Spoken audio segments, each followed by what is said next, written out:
Orlando Brown Jr. coming up next on the Wincinnati Podcast. It's an exciting time to be a Bengals fan.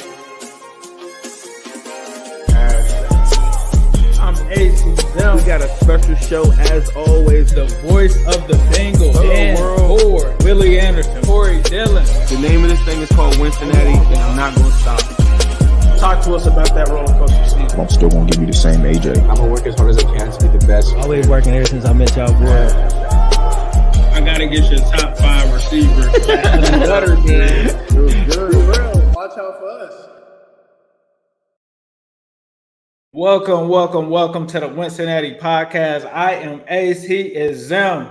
Zim, we got a special guest today, man. We got a huge guest coming on today. How you feeling about it? I'm feeling good, man. I'm feeling great. Little lunchtime stuff, special show. I know that people hit me up. They're like, bro, why you ain't do nothing on Thursday? Because I said I got something even better for you on Friday. Real big show. Really excited. I can't say that enough. Can't say it enough. We got Orlando Brown Jr. coming on to the podcast today. We're about to welcome Orlando in. Orlando, bro, appreciate you for coming through. What's going on, my guy? Man, I appreciate y'all, man. I'm just around here chilling during this bye, dog. I ain't got much going on, man.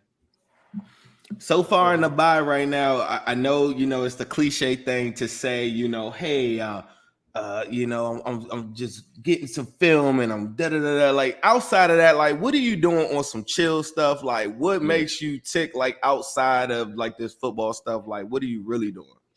Yeah, bro, it's crazy you say that, man. My family always messes with me about that because, dog, I'm lightweight obsessed with ball, man. I watch a lot of football. I watch a lot of old football too. You know what I mean? Just keeping it fresh on my mind, man. I like to be like embedded in it during the season. It helps me keep my mind right and stay focused. But outside of watching old football games or studying film, keep catching up on some things that I missed from earlier in the season, man. I'm kicking it with my family. I'm kicking it with my son.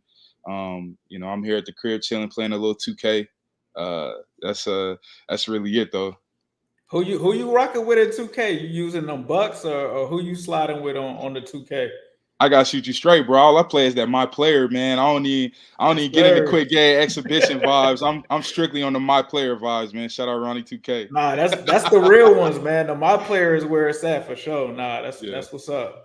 Bro, I was telling him the other day, the evolution of all this stuff, my son put me onto it. He's only 7 years old. But he got this virtual reality thing, right? And I kid you not. Say you make a my player or something, I got this Creed game. It's scheduled bouts. I got to fight tonight at like 9 p.m. and everything, bro. Bro, it's crazy. I feel like the 2K my player stuff is like bro, it's going to evolve into that. And it's kind of crazy that you say that. At this point, like in your career, just taking it back, going back to like high school, what was the mindset where, like I know that you've been embedded in this football stuff like your whole entire life, largely due to your father or whatever. But like, what was your mindset like at this point? I mean, at that point then, did you think that you'd be at this point that you're at right now? Yeah, no, man, it's incredibly humbling, man, because, I did, you know what I mean? And that was a goal that I set for myself when I was 13. That was a promise that I made to myself, a promise I made to my dad. And, that was his biggest thing why he didn't want me to play growing up was, understanding that once you commit to this is your childhood is gone. This is who you are. This is who you're going to be. This is what it's going to take. And, man, when I was 13, I made that commitment. And, man, I can honestly say, I planned on being here and, by the grace of God, man, and hard work, mostly all because of him, though, man. The higher up, man, I was able to put myself in this position, and I'm so thankful and appreciative, man, because it's not easy. It's very hard to get here. It's even harder to maintain that. That's why you see so many guys come in and be out of this in year 3 or year 4, or have a Pro Bowl year 1 year and then never make it again. And what I'm saying, it's hard to maintain, but man, I've been very blessed with the circle, the people that I keep in my circle, man. I've been fortunate to play around so many great players and so many great teams, man. Even here in Cincinnati, just the type of talent and dudes we have in that locker room, it's forever going to motivate me, to be the best me out there and go out there and perform on Sundays, man, for my brothers. So we talked about 2K. We also talked about high school, man. Talk to me about Captain Insano's with this boom time, man. You was turned up out there, man. Let's go. talk to me about Captain Insano's, Bro, man. y'all talk about free time, man. I'm pretty sure this is like heading to my senior year of high school. And my little brother Braxton recorded this for me. Now, I probably got like a series of like 5 or 6 videos like this on Vine. Man, I was just goofing around, man. I ain't gonna lie to you. I don't even think I can dunk. That hoop probably like 9.5 feet. I'm out here wilding. Hey, my man is a whole gangster. Hey, I'm like, that seemed like that was Dwight Howard inspired, man. Dwight put on the cape. OBJ did the same. That was my favorite basketball player growing up for sure at the time. I did. He don't get enough respect, bro. He don't get enough credit nowadays. It's crazy. Yeah. It just like Ace pulled that out. I did some digging on some of my favorite tweets from you back in the a couple things. I got one back in 2015. You said you were a young OG. Young. Said, and I feel like it's the same thing. You had some good ones where you said to whom much is given, much is tested. I feel like it still applies to today. You also had one. I was telling Ace before the thing. You actually had a relationship, I guess, with Joe Mixon probably before, but y'all had stuff like way back then or whatever. Talk to me about the relationship of like Joe Mixon, where y'all like still cool all this time that you've been in the league, or were you moving, like you just kind of caught up with him just now in Cincy? Yeah, so, we came into college together during the same time, man, in 2014, graduated high school the same year and all of that. And then, man, so I got to know Joe just kind of through that. He reached out to me during like after I signed and committed, man, we had like a little OU group chat. It's like me, Samaje's in there, Mark Andrews, Mix. We all the same high school class. And, man, I just started developing a bond with Mix because we kind of had a lot of classes together as freshmen. And so a lot of times, man, we be in AFM class together, or math class together, English class together, all these discussion classes. So, man, I just started vibing with my dog. And then, he's one of the first dudes I met from Cali. So, I don't know. We just right away, man, we just kind of hit. And then in Headington Hall, which is the dorms at the University of Oklahoma, our dorms are right across from each other. So, bro, I would go in there and steal all this, man, snacks in my free time. So, we just, we just start bonding together, man, kicking it around the city. It's crazy. It's crazy how time flies, bro. So, but we maintain a relationship through it all. He been trying to get me to Cincinnati forever, it seems like. He was hyped as hell when y'all signed. I had one more tweet I didn't say. Oh, yeah. You can't hang out with chickens and expect to soar with eagles. I gotta use that one. Shout out Joel Osteen. That's got to be a Joel Osteen quote. I don't even. I got another one for you, bro. I got another one because you also have been cool with another OU player as well for a long time. You guys are finally on the same team, and this one. You said I'm Michael Jackson, you Tito. How did Cody feel about that one, bro? Oh man, he know I'm always messing with my dog, man. This is my brother as well. He came in a year after me at Oklahoma, but just man, we had such a close-knit O-line room. Like, our standard in the room, man, our love for each other, the time spent. Man, I'm always talking trash to my dog still to this day. But this picture, I remember this picture, dog. This was a lit night in Norman. Yes, sir. Moving forward, walk me through. Me and Ace were talking about this. I remember watching you. I think it was on ESPN probably the day of, and then I don't know when you had the meeting. But this is one thing I don't think people talk about. When you meet with Joe Burrow, I need more details on this on this conversation because we laugh and joke about it as Bengals fans on like. Okay, bro, just met him at the room and had cheeseburgers. So, like, Joe was just like, yeah, bro, like, I know a burger spot. And, like, walk me through that whole conversation and how did that get to where it was at? Dog, I don't even know it's like the Twilight Zone, dog. It's crazy. Like, so obviously I'm up there in NY on ESPN and everything. Before I go on set, my agent is telling me, like, hey, we're getting real close with Cincinnati.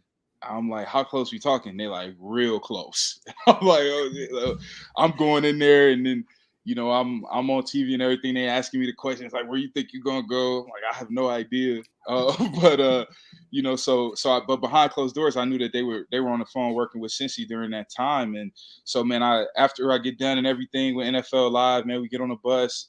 They're like, hey, numbers came back. Numbers are this. How you feel about it? I'm like, hell yeah, please. let's make this happen. And so coincidentally, after we agreed to everything, coincidentally, man, it's crazy that Joe just happened to be in NY.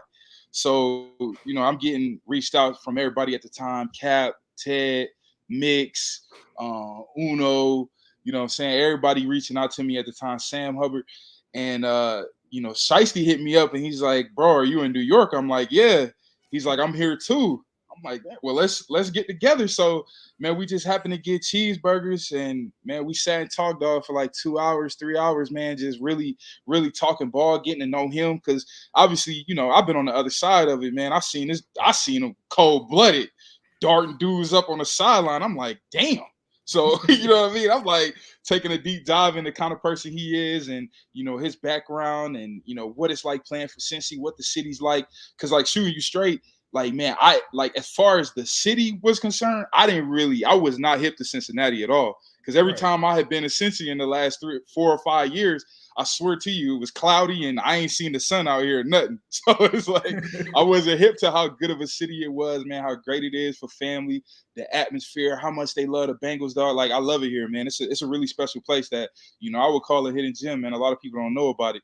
But, Nice. we talked about all that, man. We talked ball, we talked family, we talked the city. We rapped about all of that. Nah, that was the funny story is when the tweet came across that you were signing with us, I thought somebody was trolling me. I'm like, hold on, what's going? Nah, this can't be real. And the funny thing is, Zim is always the wild one. He's always up. So I immediately called Zim. He slept through the whole thing, bro. We calling him like 10 straight times. Like, bro, my phone got OBJ. I woke up, my phone was on fire that day. Like, 2 times in my life I done had more missed phone calls when you signed and when the Bengals was down 21-3 at Arrowhead. That's the most my phone has ever blown up in my entire life. And I just always think about that. And everybody's like, dog, did you hear what happened? When I woke up, I thought something bad happened. But, man, it's been a blessing. The way that you talked about, like, Cincinnati, they're going to love you the same exact way. And I know it because, we don't get those big and to this day, that's a big deal. Like, that is a big deal for me. And I think about that all the time because psychologically, there's a lot of people that are living in, some of the past transgressions that don't believe that things like that can happen to their team or their city. And you represent that in a lot of different ways. Yeah, well, man, it's an organization, man, that I think has grown over the years. And they've kind of always been an organization, you could say, to kind of like somewhat take that step, be one of the first to take that step, dating back to Paul Brown and, everything that he did in the 60s to the 70s and everything. So even from a culture standpoint, man, the type of players that he was bringing in and all of that. But, I think that moving forward, man, you guys are going to see, the Bengals are going to be at the forefront of a lot of positive here in this league. And whether that be free agents, whether that be winning Super Bowls, whether that be the stadium life experience, whether that be, everything Joe's doing or things that we do in the community, we're going to be at the forefront for a lot of stuff, man. It's a special place for real. So obviously with the season and everything, were there any like challenges that you faced in transitioning from the Chiefs into the Bengals offense through thus far this season? Yeah, man. I mean, I think it's always a challenge. That's the beauty of football, man. And honestly, it's a challenge every single year. You know what I mean? Just getting accustomed because it's so different. You know what I mean? Even as a play caller, man, with Zach and Coach Callahan, everything that they do is so different, even for this year compared to last year for this team. So it's definitely been a challenge. But I think, man, overall, man, we're right there on the cusp of where we want to be. It's about finishing a play here, finishing a play there, making sure that we execute properly, man. We're right there. We're right where we want to be. I see a lot of good coming out of this, for this team, man, and this offense, man. We got a lot of really good pieces, and most importantly, man, I think they do a really good job preparing us week to week as well. You talked about Shiesty earlier on, and that's what I call him too all day. Yeah. But, Yeah. So you talked about him, Shiesty. Did you see the difference in this past week and probably like maybe the week before then, just the mobility of Shiesty? Yeah. Like with your pass sets and your depth, and did you see any change to your game as a result of his mobility now improving? Yeah, I mean, anytime your quarterback can move around, man, get out of certain pressures, get out of certain hurries or sacks, it helps you out up front. And man, I can honestly say, man, my man is playing and feeling good, and I can tell.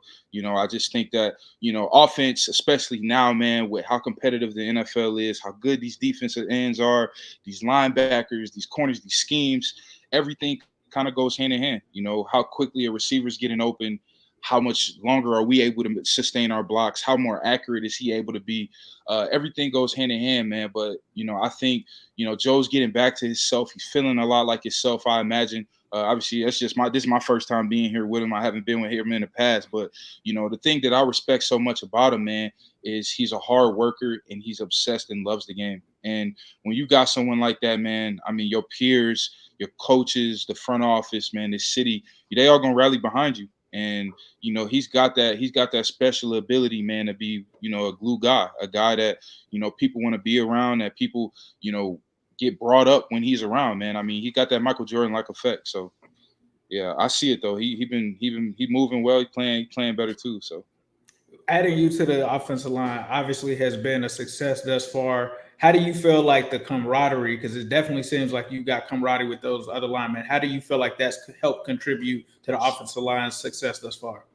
Yeah, man, it's been really important, and it's so important when you're trying to build a championship like culture, man, and that's something that they somewhat already have here.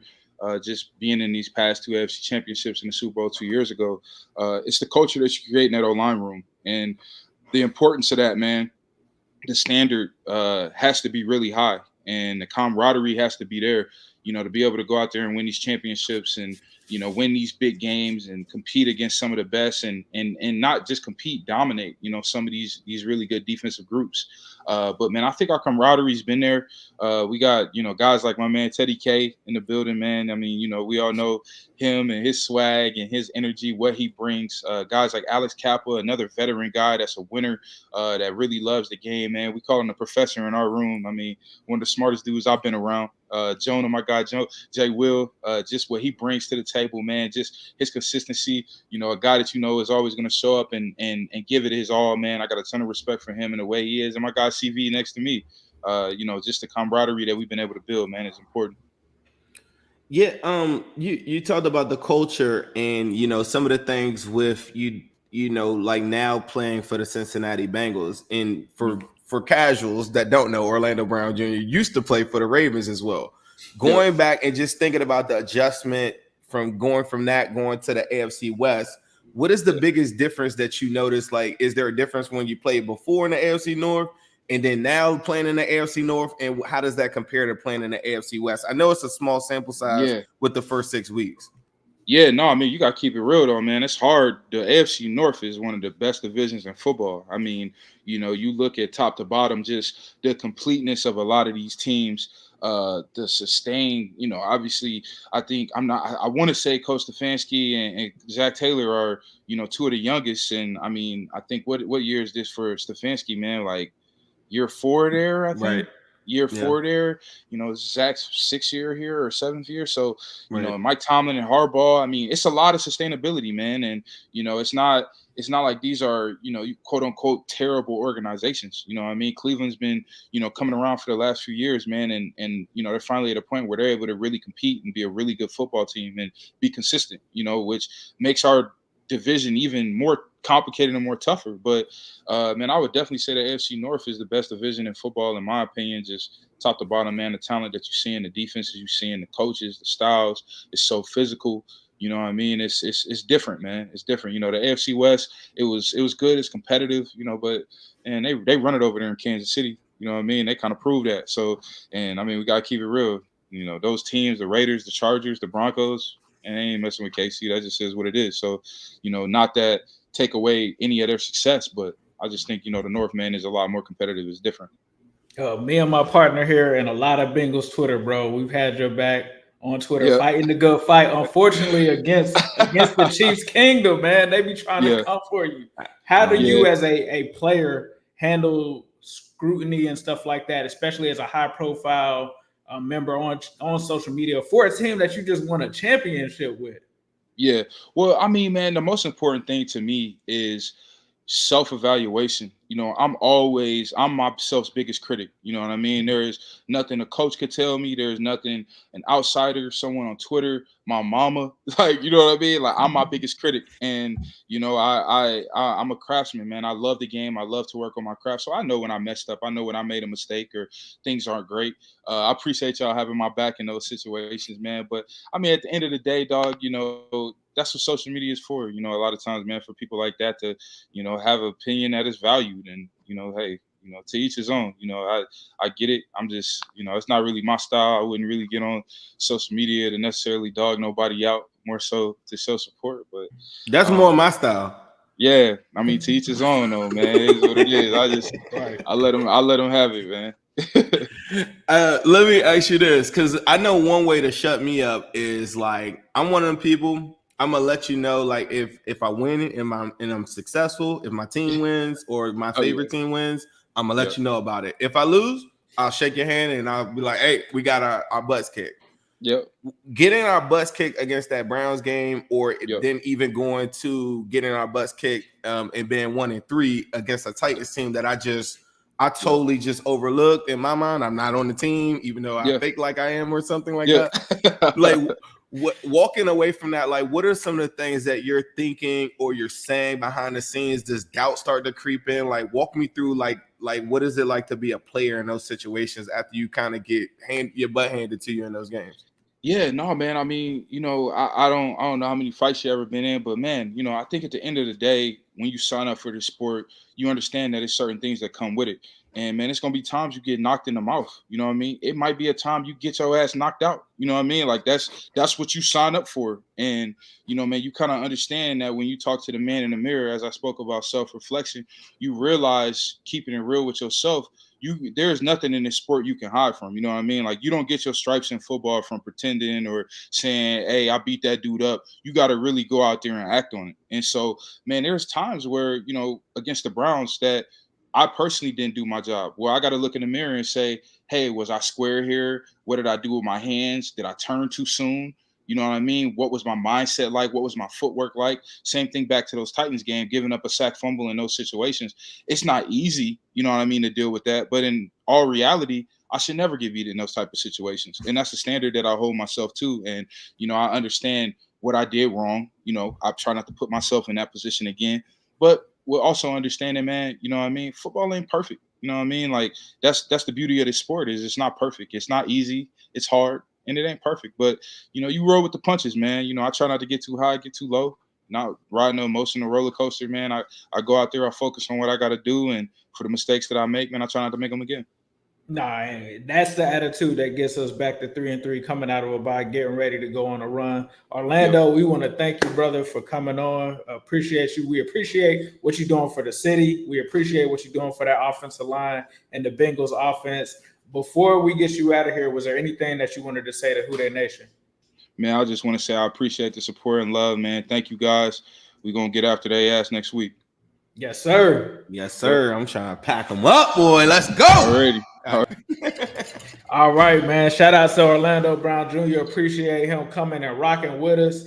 Definitely be sure to give him a follow, man. Dude is amazing, bro. He's on everything. He knows his history. He knows, like, he's sitting here talking to you guys about Paul Brown and knowing what the Bengals have contributed just from a historic perspective to the NFL, West Coast offense, all of that stuff. But dude knows his stuff. Great dude in the community.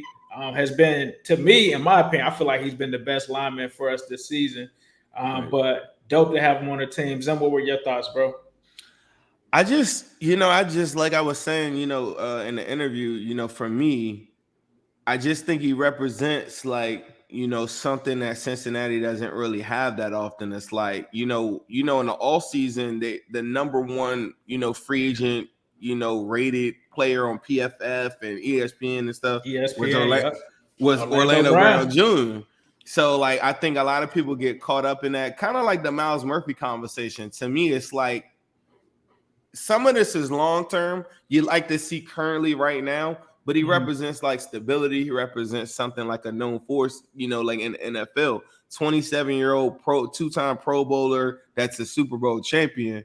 That's not like that doesn't grow on trees, and Cincinnati natives aren't used to getting that too. So I'm pretty thankful that like the Bengals made those moves, made those conversations behind the scenes. I thought it was really dope that he kind of gave us a little bit of insight on some of that stuff. So I think it's dope for him to be on the Bengals, because I remember when he was coming out in that draft, I wanted us to pick him back then. And then, especially with the connection to Marvin Lewis and his dad, I'm like, all right, bet we're going to get him. Then when he got taken by the Ravens, I was sick, because I'm like, all right, he not only did we not get him, he goes to the division, but it's still a cool story because he gets to play for his dad's franchise. Even though that's the ops, that's his dad's franchise or whatever, but he still ends up becoming a Bengal later down the line. And I think it's the right time. Sick. I wanted to ask him one thing though. I wanted to ask him about the groin. I wanted to see, like, I didn't know that thing was about to end. I wanted to ask him. I wanted to know, like, hey bro, how we feeling? Like, are we back for the 49ers in a week? He said that before, right after a game, but now we're like 5-6 days removed from it. I didn't know if that had progressed. I want to make sure I ask him that. Nah, we on my own. Yeah, nah, we'll figure it out. He looked good to me though, but obviously this is just a podcast. You're not going out sitting there down. Yeah, but nah, that was dope, bro. I enjoyed the conversation. Was there anything that you wanted to get into with like the bye week and anything like that? I thought one thing I wanted to talk about too is like, can I just like it's not even an event, but don't y'all think it's kind of ridiculous that the Bengals beat the Seahawks? And I don't know about your timeline, but if you didn't know any better, like, listen to Seahawks fans. Like, mind you, Bengals, we're like all on a bye week going to the next thing. You would think that the Bengals lost that game, bro. Like, you were really, they're calling us delusional, crazy. And they're like, yeah, how you coping? I'm like, you do realize y'all lost, right? And and it's been frustrating for me. The coping that I saw was from their own Instagram account. Instead of talking about the game, you talking about Jamar Chase and you hold him. Right. And here's the crazy part. If you go back, I talked about how the numbers say, you can go and look at these numbers from SIS. It actually went down a little bit, but still not enough. They run zone majority of the time. It's not even close to the amount that they run man. So, like, bragging about a dude on 2 snaps where you might have been playing man, and majority of the time you was playing zone, and you talking about you shut down Jamar Chase, it's just crazy to me because you don't even run zone like that. I mean, you don't even run man like that. You run zone. So, like, what did we talk about? He only had 4 reps against Jamar Chase in the whole entire game, but their whole fan base is all like on this Jamar Chase. We're not going to talk about how Chase was saucing up Tariq Woolen. We're not going to talk about that. How about Tyler Boyd saucing up Tariq Woolen? How about Bobby Wagner's name wasn't called? How about Yoshi saucing up Tariq Woolen? Go slow that frame rate down and see who he's beating on that. How about CTB putting DK steroid in a blender for a whole Sunday and causing the dude to have penalties and a nervous breakdown? That's great. I don't think we ever have shown like a post celebrating anything after an L. Have we ever done that? I don't think we ever done that. We've been like on to the next. To the next, whatever. Afterwards, we might reflect, me and you, our fan base will reflect on like, hey, these are different things that I think we did well, not to be super negative. But the way that they're talking, I think it's crazy. And then they'll come back and then all the other fan bases will join in and be like, see, this is why I don't like Bengals fans. I'm like, bro, I was just minding my business. These people are talking to me about a sport all day. And I'm like, bro, like, nope, I get it. You took it with the number 5 pick. We took Jamar Chase with the number 5 pick.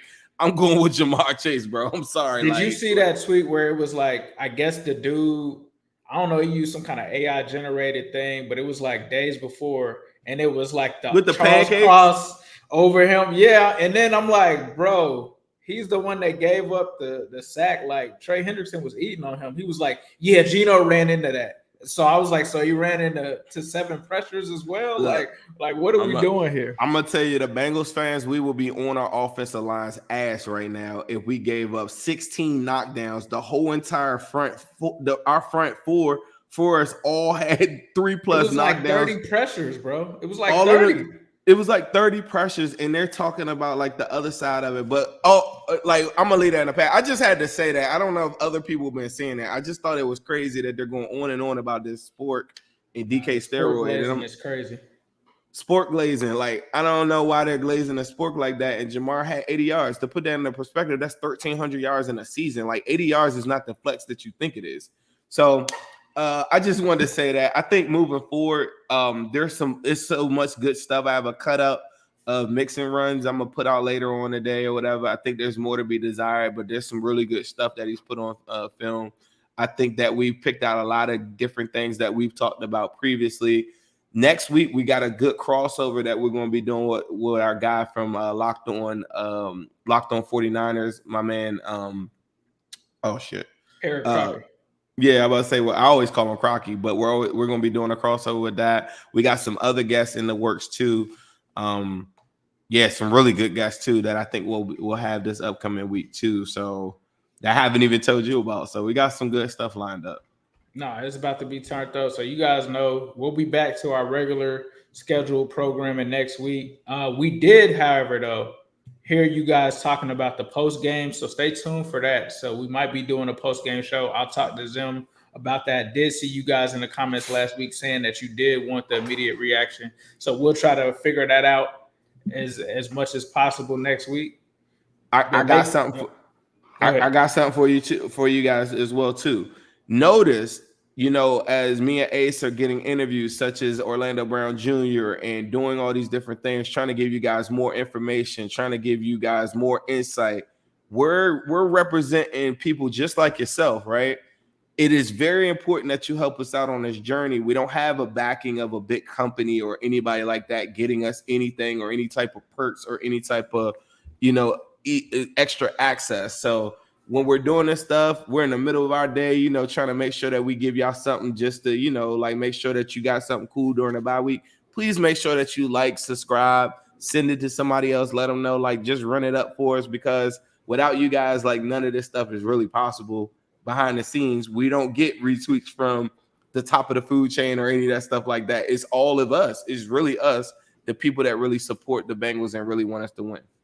Yeah, so we appreciate you guys supporting us, and that support is valuable, even if it's, taking that time out, like Zim said, to send that to your group chat or whatever. We truly appreciate that. That helps the Wincinnati podcast grow.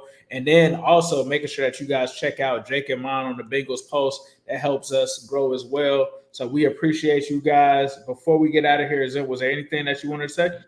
Nope, I'm good to go. I feel good. That was good for Friday. I think I'm going to take the audio of this and we're going to do something on Spaces. I might put that on there for people that didn't check it out live, and I'm going to have a Spaces or something where we just run the audio. It's only like a 20-minute interview. So, and there may also be people watching this on Twitter right now at Wincinnati Pod. So sometimes we might start throwing this out there, but like Zim said, we might do a Twitter Space as well. So stay tuned for that. Follow Zim at Zim WhoDey on Twitter, at Zim_WhoDey on Instagram. Follow me at New Stripe City on Instagram and on Twitter. And keep rocking with the Wincinnati Podcast. Let's get it. It's an exciting time to be a Bengals fan. I'm Ace and Zim. We got a special show as always. The voice of the Bengals. For Willie Anderson, Corey Dillon. The name of this thing is called Wincinnati, and I'm not going to stop. Talk to us about that roller coaster season. I'm still gonna give you the same AJ. I'm gonna work as hard as I can to be the best. Always working ever since I met y'all, boy. I gotta get you a top 5 receiver. Better, man. It was good. Watch out for us.